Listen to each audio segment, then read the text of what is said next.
assassin.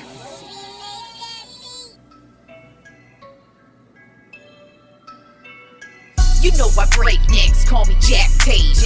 I have no regrets while your life is fading. I'm a crazy fuck equivalent to Satan. When I'm behind the mic, I feel like the greatest. You know I break necks, call me Jack Tate. I have no regrets while your life is fading. I'm a crazy fuck equivalent to Satan. When I'm behind the mic, I feel like the greatest. What up, y'all? You're listening to Sports Talk with Tropp, and I'm your host, Katie Tropp. Well, before we get started, I would like to let y'all know if you happen to be in the Austin area tomorrow, Saturday, June 11th to be exact, there's going to be a little hip-hop festival at the Texas Music River Ranch, and I will be performing at it, but there will be 50 hip-hop artists. I go on at 1:20.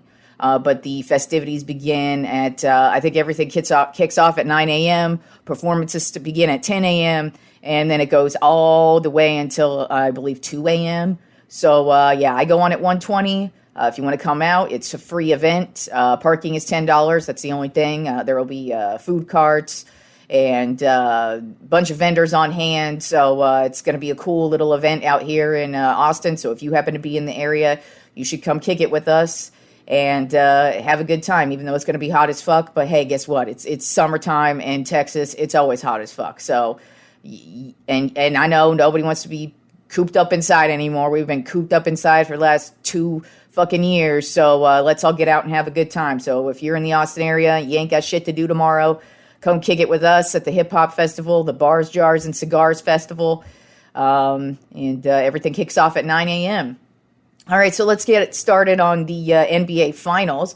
Game 3 was on Wednesday night. Boston dominated this game. They ended up winning 116-100. So they are now up on the series 2-1 over the Golden State Warriors.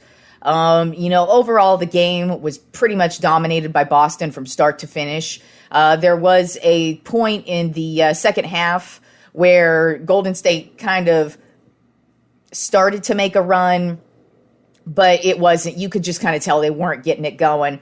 Boston just absolutely dominated on the boards, and that's the way Boston's going to win this series. If they have any chance of winning a title, it's going to be they need to own the Golden State Warriors on the boards because, the Warriors, they're a good team, but they're really not that physical of a team. Other than Draymond Green, he's pretty much really their only really physical player. But other than that, they're a very finesse team, and they're pretty much just built upon scoring. Whereas the Boston Celtics, they're a very complete team, and they're like I've said for months now, is they're great defensively, but also on those boards, offensively and defensively, they are just taking it to the Golden State Warriors, and they did dominate Game 3. And so Game 4 is going to be tonight in Boston. Steph Curry, he did get injured in the fourth quarter of the last game, but it turns out that it's nothing serious. He's expected to play his normal allotted amount of time, and he should have no restrictions going into tonight's game. I expect the Golden State Warriors to bounce back from Game 3 and tie this series up, just because they've got championship pedigree. They know what it takes. They're being pushed to the brink right now. They go down 3-1. That's definitely not a good space to be, even though it's happened to them where they've been up 3-1 and the Cavaliers end up winning that championship. So who knows? But I do think Golden State's going to bounce back tonight and tie the series up. Really, the last game, Game 3, was really their only bad game. They did lose Game 1, but they didn't have a bad game. Game 3, they got absolutely dominated, and I think they're going to come back tonight, and I think they're going to get the win. So Game 4 is tonight. All right, and then moving on to the NHL Stanley Cup Playoffs, the Colorado Avalanche, they ended up sweeping the Edmonton Oilers and are just awaiting their next opponent for the right to win the Stanley Cup. But man, when the playoffs began, because like I said, I'm not a huge hockey fan, so I just kind of looked at the stats, just kind of looked to see how team seasons went, their players and so forth. And I really, from the start, thought the Colorado Avalanche were 100% the best team going into the Stanley Cup playoffs. And I really wasn't going to pick against them. It's just I really liked what I saw from the Oilers in the last round, and they seemed like they were going to come into this one and at least make it a series. But no, the Avalanche are rolling along. So honestly, I don't think it matters who goes up against the Avalanche for the Stanley Cup. I think they're going to win that shit easy. They're waiting for their opponent, and that's either going to be the Tampa Bay Lightning or the New York Rangers. And right now, the Lightning are up on that series 3-2. So they could close it out here this weekend and end up in the Stanley Cup playoffs. But also the Rangers are playing some excellent hockey right now. So we'll see what happens, who the Avalanche are going to end up facing. But I don't think it really matters at this rate because the Avalanche are just a damn good team. All right, so moving on to the college baseball super regionals. They begin this weekend. Actually, currently I have the Longhorns playing on my TV right now. They're playing East Carolina. And they're down 7-5 in the bottom of the 7th inning. They just got on a little run there. They were down like 7-2 at one point, but now the Longhorns are kind of making a run. This is best of 3, each one of these matchups. And so they're going to have games Friday, Saturday, and then Sunday if necessary, of course. So obviously I just discussed Texas versus East Carolina. I'm of course taking Texas in this one, not just because they're my favorite team, but also they're a damn good baseball team. And I think they've got what it takes to win in this best of 3. Then you also have Tennessee versus Notre Dame. I'm taking Tennessee in that one just because Tennessee is the best team in college baseball, and until proven otherwise, I'm not picking against them, including if they end up playing my Longhorns in the next round. Then you have Texas A&M versus Louisville. I've got A&M moving on in that matchup. The Texas A&M is actually a very underrated baseball team. And Louisville, they've had an excellent season, but I'm going to go with the upset in this one and take Texas A&M. And then the last matchup on this side of the bracket is Oklahoma versus Virginia Tech. It's not in me to ever pick the Sooners, so I'm taking Virginia Tech just out of pure, absolute hatred for Oklahoma. And then on the opposite side of the bracket, we've got Stanford versus UConn. I'm going to take Stanford in that matchup just because Stanford has been one of the best teams in college baseball this season. Then you've got North Carolina versus Arkansas. I'm going to go with North Carolina in that matchup. Then you have Ole Miss versus Southern Miss. I'm going to take Southern Miss in this one. Really no particular reason. I just went with them. And then last matchup is Auburn versus Oregon State. I went with Oregon State just because they are a really good college baseball team. So I went with them. And so we'll see how things pan out in the super regionals this weekend in college baseball. Basically, all these teams are playing for the right to go to the first round of the College World Series, which would be next weekend. And so that's what they're playing for right now. And Longhorns still down 7-5 in their matchup currently in Game 1 against East Carolina. All right, and then moving on to pro baseball, we had some things happen this week. On Monday night, the New York Mets, they just keep on rolling. And a player I kind of wanted everybody to watch out for before the season started has really been tearing it up. And not a lot of people are talking about him, but that's because he's not the ace on the team. But that's Carlos Carrasco of the Mets. Like I said, he was a very promising young pitcher when he was with the Indians.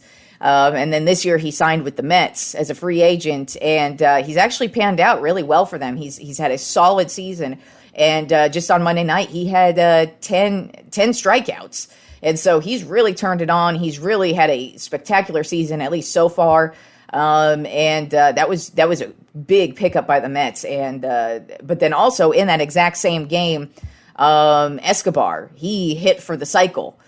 So the Mets, they just are playing some excellent baseball, all-around team baseball, and it's going to be interesting to see if they're able to keep this up throughout the rest of the season. Then on Tuesday, the Los Angeles Angels ended up firing their manager, Joe Maddon. So he is the second manager who has been shit-canned this year already. We had Joe Girardi about, a week ago with the Phillies, and then now Joe Maddon, who actually is a solid manager. But the Angels were on a 12-game losing streak. They had just lost the night before, the day before he was fired. So It's when you have that long of a losing streak, which actually ended up going 14 losses in a row, which is just, I think it ended up being a record for the Los Angeles Angels, which is not a record you ever want, especially with such a good team that they have, which is really the only reason why I believe Joe Maddon was fired, just because they do have a stacked team. There really is no reason why the Angels should be on a 12-game losing streak, and they were, and they just weren't getting it going, and so no more Joe Maddon for the Angels. So we'll see how that pans out for the rest of their season. Then on that Tuesday night, Acuna for the Braves, man, he has been getting healthier and healthier each and every game, and he ended up hitting 2 home runs on Tuesday night, and he's been on fire too. He's been the last, I want to say, like 2.5 weeks. Acuna just keeps getting better and better, so you really got to watch out for the Braves. While they started off the season very slow, and it didn't look like they were going to be able to repeat. The baseball season is very long, and things change at a moment's notice. And if a team starts getting hot and starts getting healthy, which is what's going on with the Braves, I think you really got to watch out for them come playoff time, and they're getting hot at the right time. So Acuna had 2 home runs, and then Jazz Chisholm of the second baseman of the Miami Marlins, he had an amazing game. He ended up hitting 2 home runs, and one of those home runs ended up being a grand slam. He ended up having 7 RBIs for that night, and so he just had an amazing breakout night. Because he's also been coming back from injury. He started the season off on the injured list. He's been a promising young star as well, and they really had high expectations coming into the season, and he really hasn't lived up to them. But he's really heated up the last couple of weeks also, and so especially since he came off the injured list not too long ago as well. But that was a big night for him. Then also on Tuesday, Justin Verlander, he still continues to dominate. He had 12 strikeouts on Tuesday night. He was the first pitcher to reach 7 wins this season, but he also passed Max Scherzer, who's currently with the Mets, as the current active strikeout leader in the league. And that's not shocking, because both these guys, first of all, they both were on the Detroit Tigers on the same team at one point. And so they both dominated with the Tigers for a long time. Then the Tigers ended up trading Verlander to the Astros, and then they also traded Scherzer probably like a year or two later. They traded him to the Nationals, and then so they both had great careers with both those teams. Verlander's won World Series with the Astros.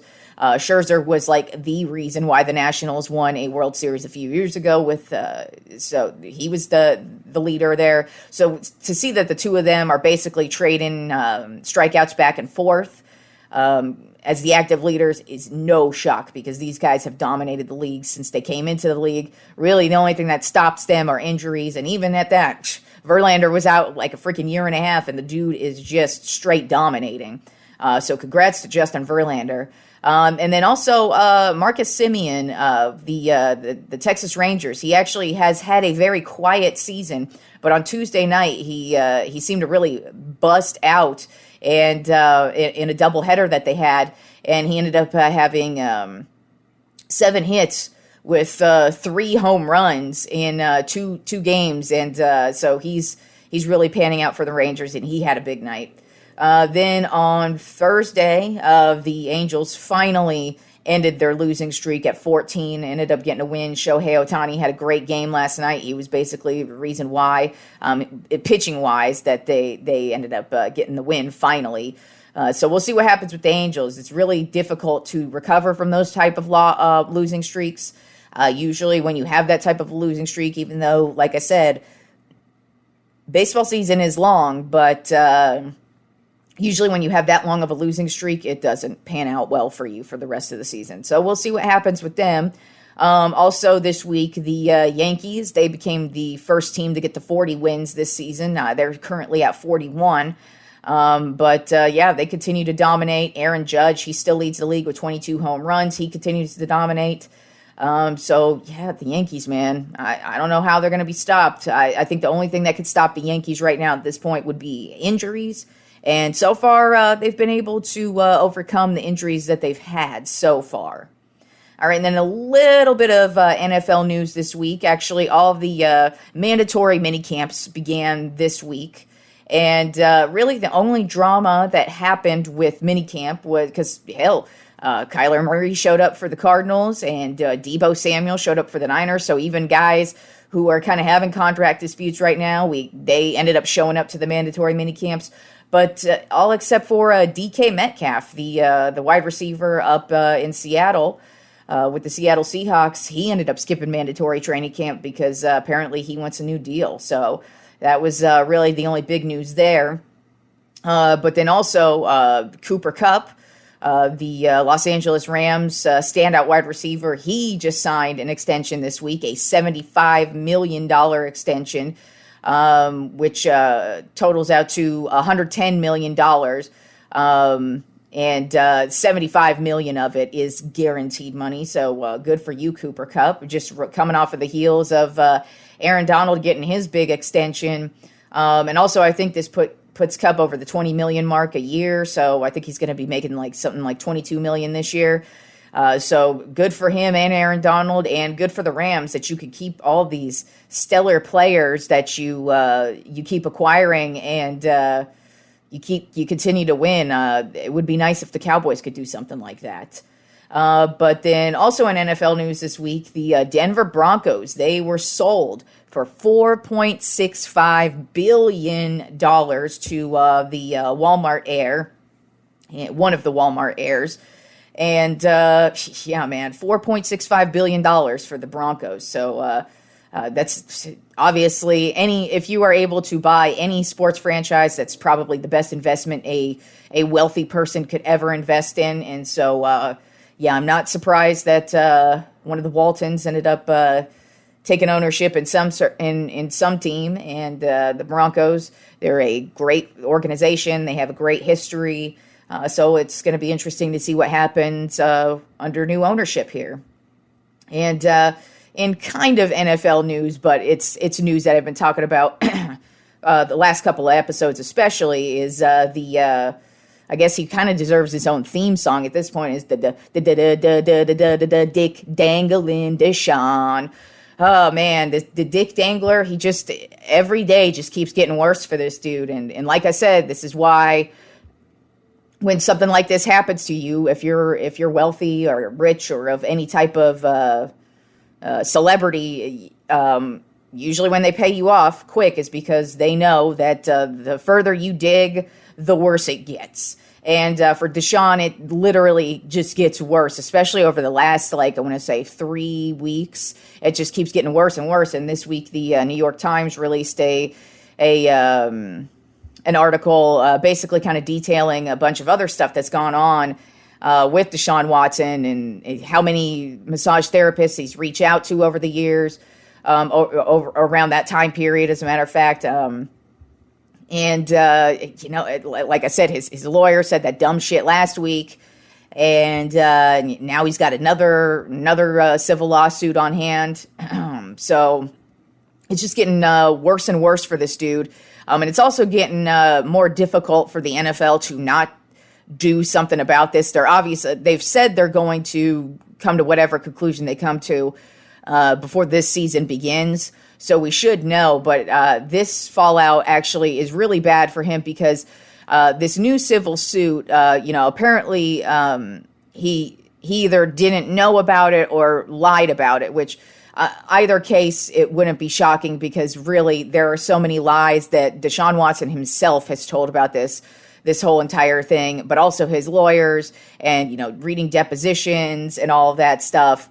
But basically in this, this new lawsuit, he didn't really tell the NFL or the Browns. They didn't know about it. So that's going to be kind of adding a little bit of extra fire to this already out of control fire. But also something of interest in that New York Times article was that Deshaun caught in yet another lie, because in his deposition, he did say that the Houston Texans did not know about any of this. Well, it turns out that the Houston Texans not only knew that he was seeking out massages from other people, but that apparently during a massage therapy session, something happened, And one of the massage therapists in a text message said, I could expose you, basically for what he's doing, because obviously he's been doing this to many people for quite some time now. And I can imagine what the actual numbers are, because when you hear real numbers that they're giving you, like the 24 civil suits. And then before that, before they released that he's actually reached out to a total of 66 over the last year or two, or in that time period, there's going to be even more than that. So, I mean, really, there's probably in the hundreds, which is just ridiculous in my opinion, especially if you're an athlete, because, I mean, yeah, it's easy to say I'm an athlete and, I just need massages, but we all know, especially in this day and age, athletes know their body is their temple, it's their moneymaker. And usually if you have a massage therapist, you might have maybe 1 to 3 max, like one main one, maybe a second backup, and then maybe a third backup on the off chance the other 2 can't do it. But come on now, that like 66, come on now. But anyways, the Texans, when apparently he showed them this text message that it looked like somebody was going to blow a whistle that he is harassing massage therapists.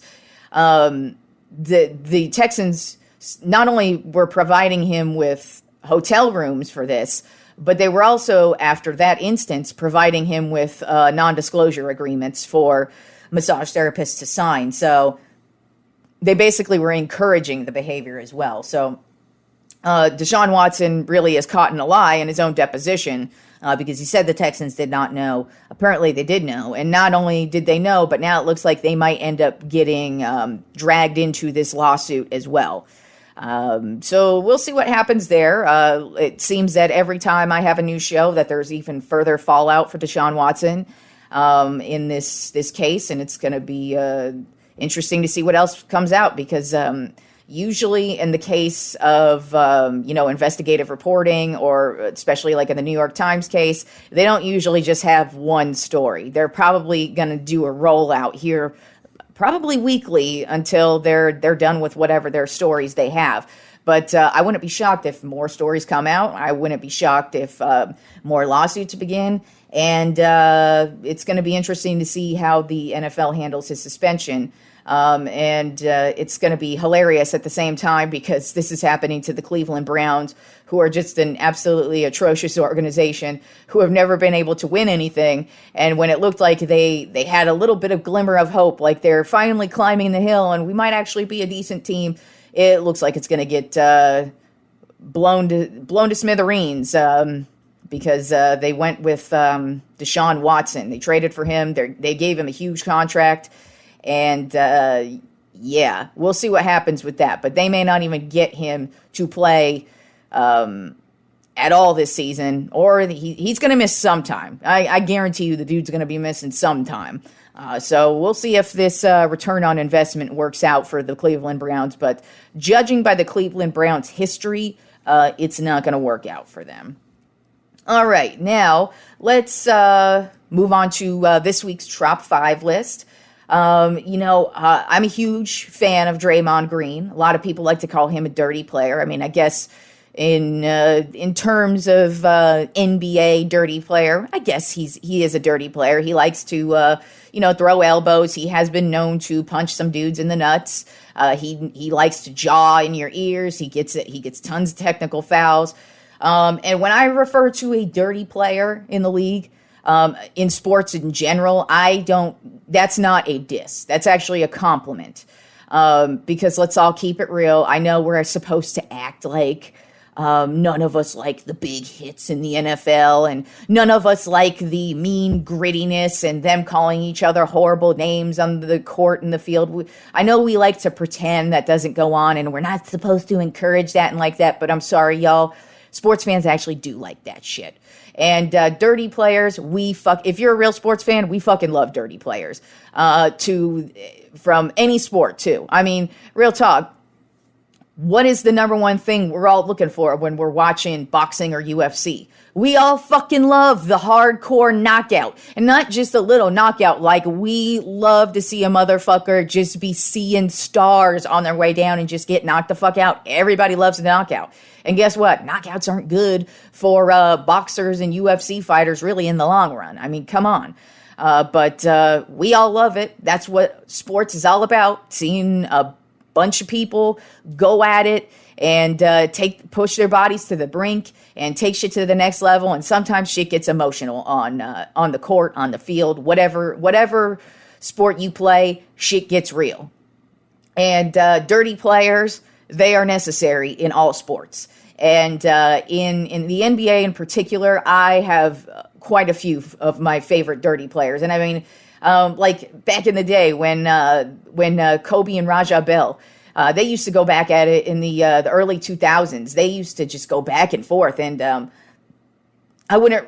their dirtiness wasn't like where you're fearing for their life, but like they used to do fucked up shit to each other, and they used to jaw in each other's ears, and I can't even imagine what they were saying to each other. I'm sure it wasn't anything nice. I'm sure people would be very appalled and, oh my God, we need an apology for if anybody heard what they were saying. But so dirty players to me is a compliment. I know all sports fans, we like to see that shit. Even though, like I said, the media these days likes to act like we're not supposed to cheer on, like when you're watching football and a dude launches into the air and just completely obliterates a dude. A cornerback jumps in the air, completely obliterates a wide receiver. People act like, oh my God, I hope he's okay. No, we're all cheering that on. Yes, we hope he's okay. We don't want him to be dead, but I'm sorry, y'all. We're looking for that shit.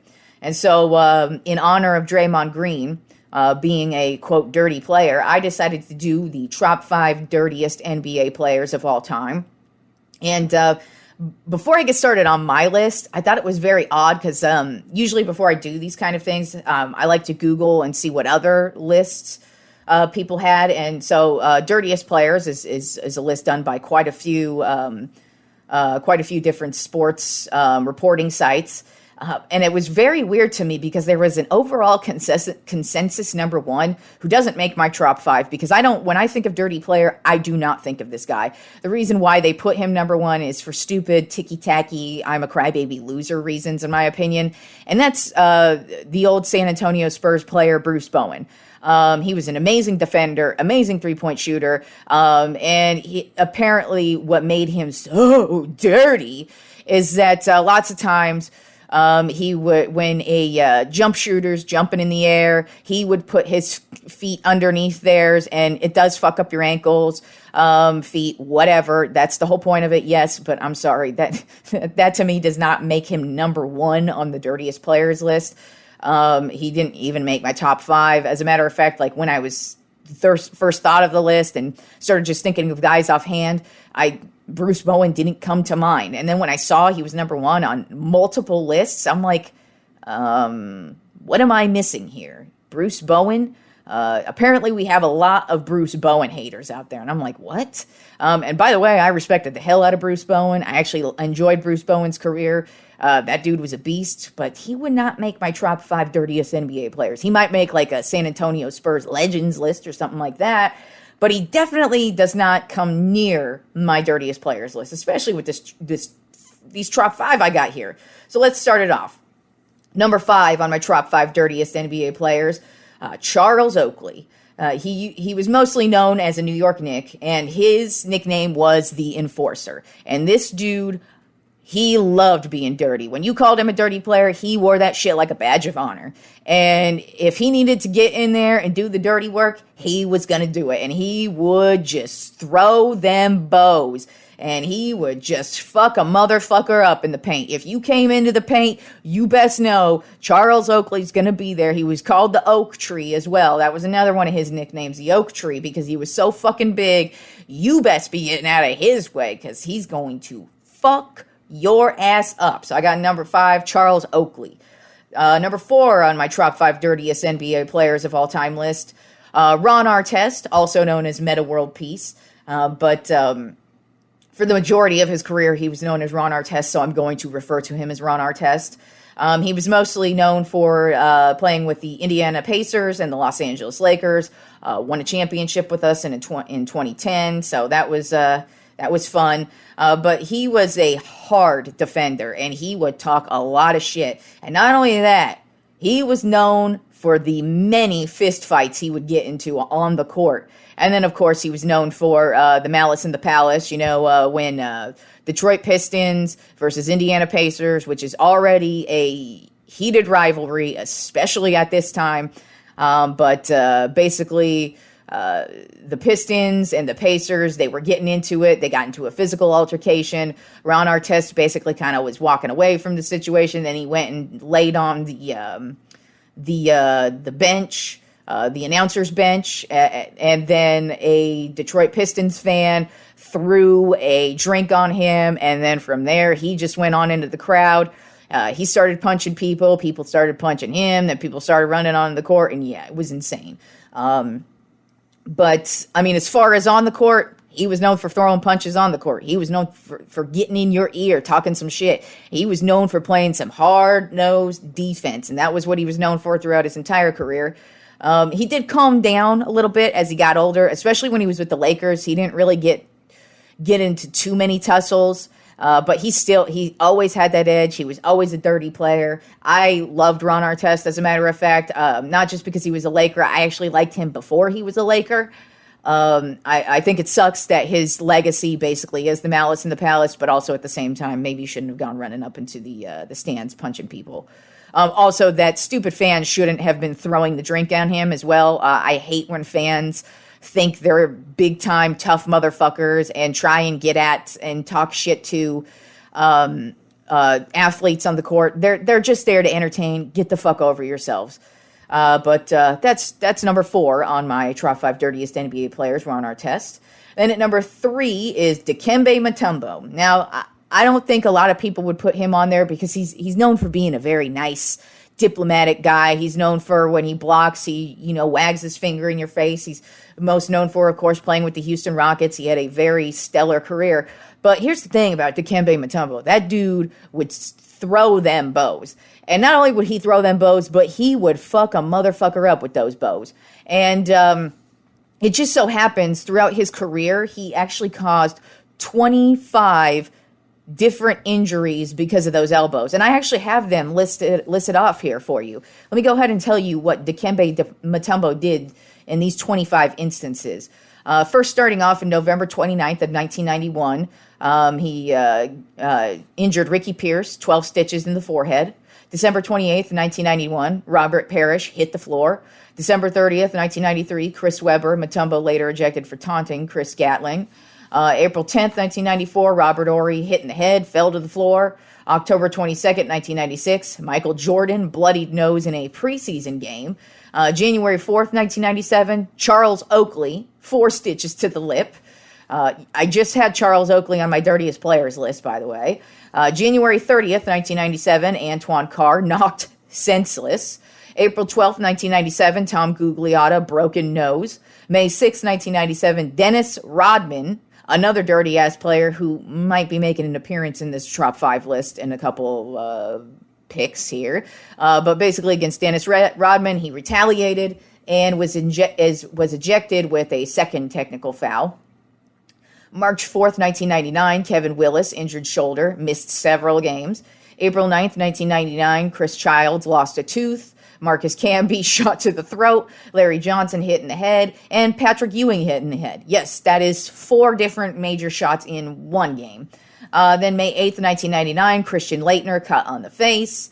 May 8th, 1999, Lindsey Hunter, left eye. May 4th, 1999, Mark Strickland, broken nose. February 6th, 1999, Jason Williams, broken nose. December 28th, 2000, Chauncey Billups, hit in the mouth, 4 stitchers, fractured front tooth.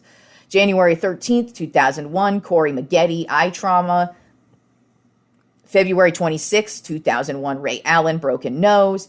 May 6th, 2001, Chris Childs, broken nose. May 16th, 2001, Vince Carter hit in the head. Carter did not return for the game. February 4th, 2002, Vince Carter hit in the gut. May 31st, 2003, Yao Ming hit in the throat. Mutombo was given a flagrant foul. And then number 25, April 20th, 2004, Kenyon Martin hit in the eye and retaliated by clubbing Mutombo across the arm and received a technical foul. So, yeah, Dikembe Mutombo was a dirty-ass player, even though you probably wouldn't think so. But that list alone, he fucked some motherfuckers up, and you know he enjoyed that shit.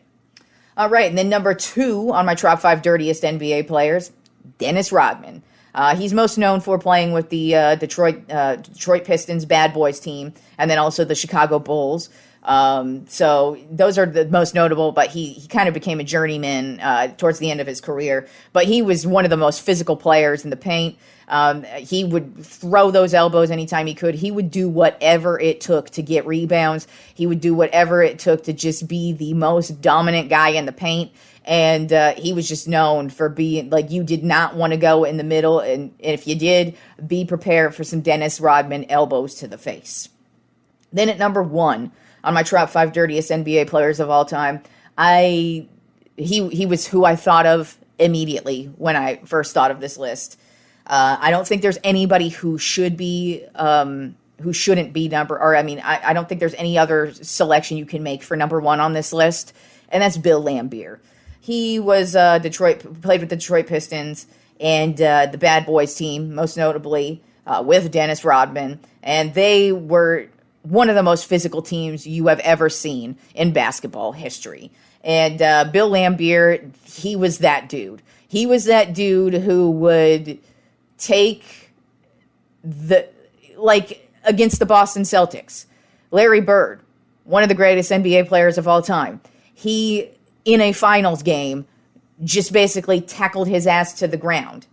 And he did get suspended, but that kind of shit didn't matter to Bill Laimbeer. And that's why he's number 1 on my list, because he gave zero fucks. He knew his goal, and his whole thing was to be the most feared guy on the court. And while he was a solid basketball player, he was known for his physicality, and that's what he was there for. He was there to be the bruiser. He was there to be the asshole. He was there to talk shit. He carried that dirty player title like a badge of honor, just like Charles Oakley did. He loved that reputation. He wanted to fuck you up if you were playing against him, no matter who you were. He didn't care if you were a star. He didn't care if you were a rookie. He didn't care if you had rings. He didn't care if you were a future Hall of Famer. He did not give a shit. And he knew that was his role on the team. He played that role well. And I don't know how anybody, because I'm like the only person, and out of all those articles that I read of their top lists of dirtiest players, they all had Bill Laimbeer on there, and he was either like 3 or 2. But for me, that was like the first motherfucker I thought of when I first started thinking of this list. I'm like, it's got to be Bill Laimbeer. Come on, man. I mean, he's like when you think of dirty player, he's the definition of dirty player. And like I said, that's a compliment coming from me. That's he was a spectacular player, but he was dirty as hell. And so yeah, notice Draymond Green didn't make that list. Even though he is a dirty player, but I don't think he could touch at least those 5. Even though Draymond is a great player, because I know people were dissing earlier this week, and it kind of pissed Draymond off that talking about the older generations of basketball players, how they like to act like they were tougher and blah blah blah, but and that he could match up against anybody, and I'm sure he could, but. This top 5 list, I don't think Draymond's as dirty as these 5.